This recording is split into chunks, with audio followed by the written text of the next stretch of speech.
Salam, selamat pagi, sahabat Kristus, dimanapun Anda berada dan dimanapun Anda bisa menyaksikan tayangan ini. Pada kesempatan pagi hari ini, kita akan bersama-sama merenungkan kebenaran firman Tuhan. Saya akan bacakan firman Tuhan dari Kejadian pasal yang ke-22, ayat yang kedua. Sebuah kisah yang tentu tidak asing bagi kita semua. Kejadian 22 ayat yang kedua, firman Tuhan berkata, ini firman Tuhan kepada Abraham. Firman-Nya, ambillah anakmu yang tunggal itu, yang engkau kasihi, yakni Ishak. Pergilah ke tanah Moria, dan persembahkanlah dia di sana, sebagai korban bakaran, pada salah satu gunung yang akan kukatakan kepadamu. Sahabat Kristus, kisah ini tentu kita sudah sering dengar, baca, dan pahami, bahwa Abraham diminta oleh Tuhan untuk mempersembahkan anaknya yang tunggal, yang dia kasih, yang dia sayangi, yang dia peroleh di masa tua, yaitu Ishak. Tapi kita akan melihat dari sisi yang lain, yaitu bahwa ketaatan Abraham kepada Tuhan itu adalah membuktikan bagaimana iman dia dinyatakan melalui menyerahkan Ishak untuk dikorbankan sebagai korban bakaran. Sekali lagi, iman Abraham diuji dengan menyerahkan Ishak, anaknya yang tunggal, anaknya yang dia kasih, anaknya yang dia dapat di masa tua, untuk dijadikan korban bakaran. Ingat sekali lagi bahwa Ishak ini didapat oleh Abraham dan Sarah istrinya di masa tuanya, di masa yang sudah tidak mungkin mereka mendapatkan anak.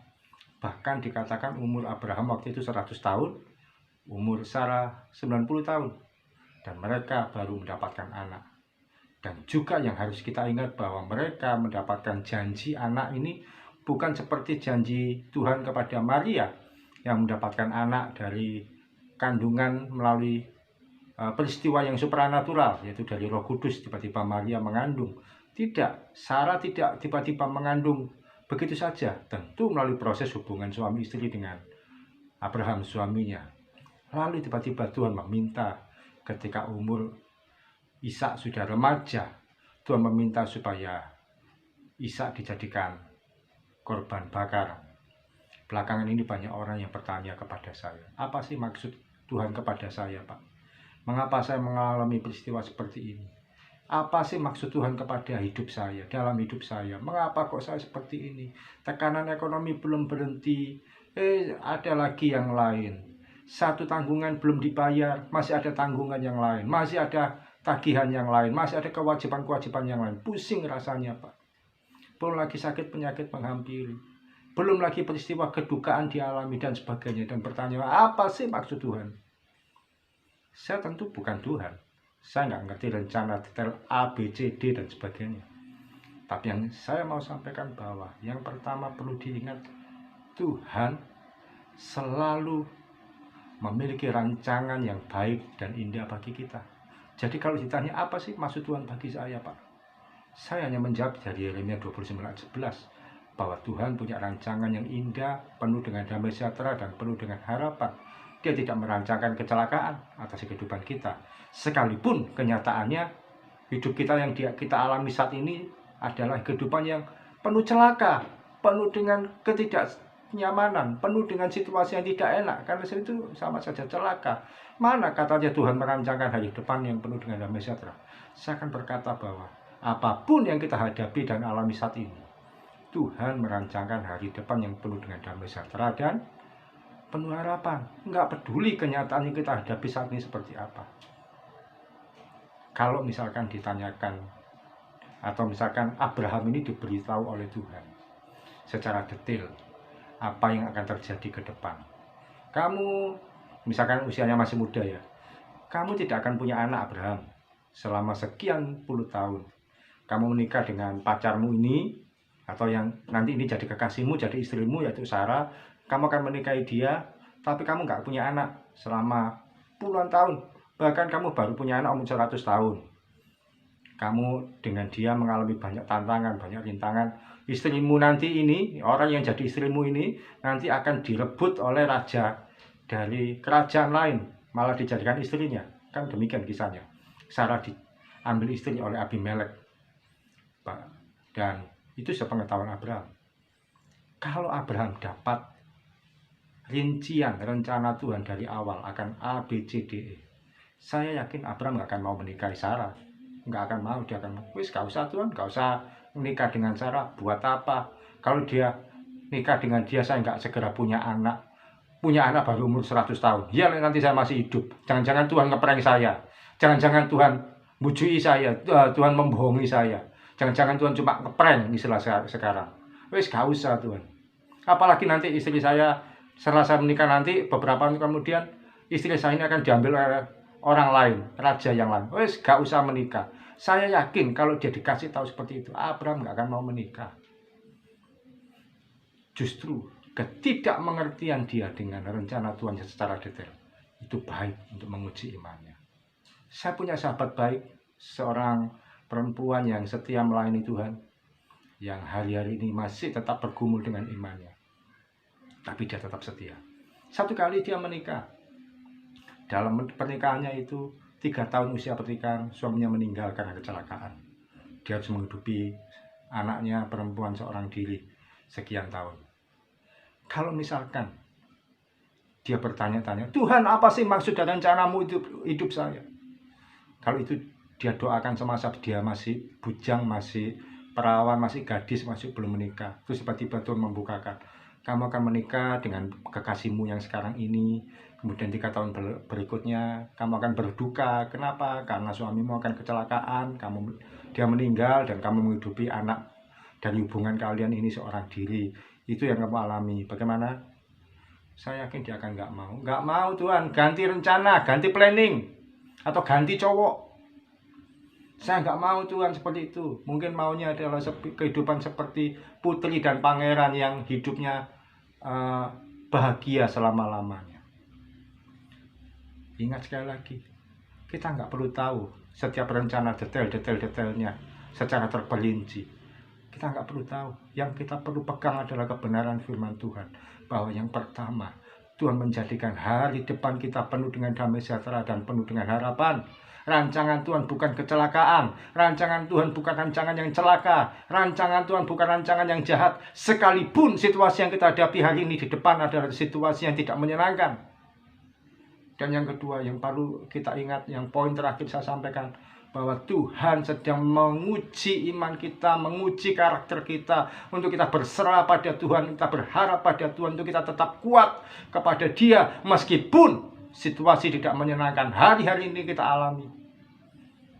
Kalau kami hari-hari ini mengeluh, kami punya banyak alasan. Saya ini sudah melayani Tuhan, saya ini sudah memberi diri untuk Tuhan, sepenuh waktu saya beri untuk Tuhan. Tuhan sudah pakai saya pelayanan di mana-mana, tapi kami kenapa masih mengalami situasi tidak menyenangkan? Tapi dari sini Tuhan mau membentuk karakter saya untuk berharap kepada Dia, untuk terus berserah kepada Dia, untuk menaruh percaya kepada Tuhan, untuk tidak meninggalkan Tuhan sekalipun situasi tidak menyenangkan terjadi. Sebelum kita akhiri sharing pada pagi hari ini, sekali lagi ada 2 hal. Tuhan itu punya rancangan damai sejahtera buat hidup Anda dan saya. Karena itu sekalipun situasi yang kita hadapi saat ini penuh dengan tidak nyaman, penuh dengan kecelakaan, penuh dengan hal yang gak enak, percaya saja hasil akhirnya itu damai sejahtera, kebahagiaan, sukacita, dan hari depan penuh harapan. Meskipun kita tidak tahu kapan itu terjadi dan bagaimana caranya. Itu urusannya Tuhan, gak perlu diajari. Tuhan itu ahlinya. Dan yang kedua, Tuhan mau membentuk karakter iman kita, melatih iman kita menjadi kuat, menjadi indah di hadapan Dia. Ingat, iman itu melihat sekalipun di depan kita tampak gelap. Iman itu mampu membuat kita memegang sesuatu sekalipun belum ada bukti di tangan kita. Dan iman itu mampu merasakan sekalipun belum ada wujudnya. Sekali lagi, iman itu melihat sekalipun di depan kita tampak gelap, tapi kita bisa melihat terang di balik kegelapan itu. Iman itu memegang sekalipun belum ada bukti fisik di tangan kita, tapi kita bisa mampu memegangnya. Dan iman itu mampu membuat kita mengecap sekalipun belum ada wujudnya. Kita bisa merasakan sekalipun belum ada wujudnya. Percayalah, Tuhan Yesus tetap baik.